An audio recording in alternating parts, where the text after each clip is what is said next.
用超级辣的魔鬼椒和世界上最大的竹笋做一道辣椒炒竹笋是一种什么体验？为了吃上这道菜，我来到了偏远的云南热带山区，这里有中国本土最辣的辣椒，还生长着世界上已知体型最大的竹子——巨龙竹。单根成年竹子能达到10几层楼高，根部直径更是能达到40多厘米。在过去，当地山民都是用它来建房子。不过，由于近些年随着生活水平的提高，大家都盖上了小洋楼，能用到它的地方少了。用的最多的就是一些工艺品，不过这些都不重要了。这次我来的目的就是想吃一根世界上最大的竹子的竹笋。由于来的时间有些晚了，过了竹笋刚出土的时间，很多竹笋都长高了。我们跑了好多个山头，才找到一根合适的笋。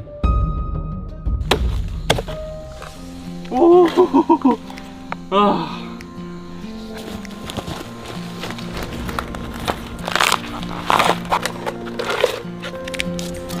真的是超级大的一根竹笋，现在就把它炒吃了。哇，这下面这节基本上都老了，只能吃上面的。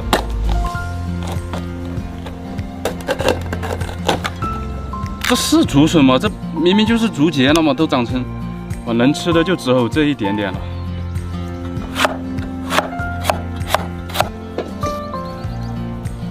看着都很夸张啊，全给它吃了。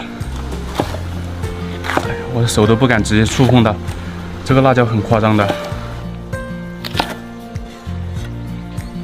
一个魔鬼椒就相当于1盆的小米辣，而我准备把买来的6个魔鬼椒全炒到菜里。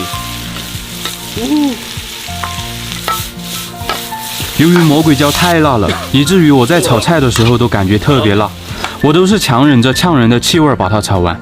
我发誓，这绝对是我炒过最变态的一道菜。尝一口魔鬼椒炒世界上最大的竹笋。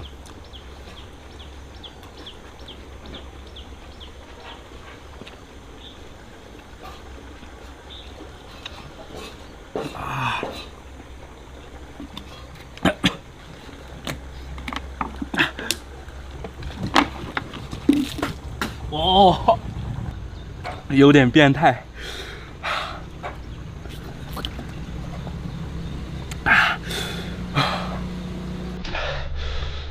不怕死的摄影师想尝试一下啊！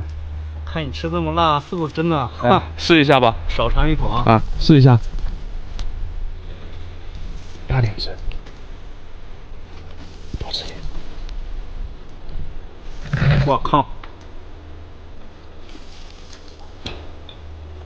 哎呦，你这敢尝试？别拍了，别拍了，别拍了！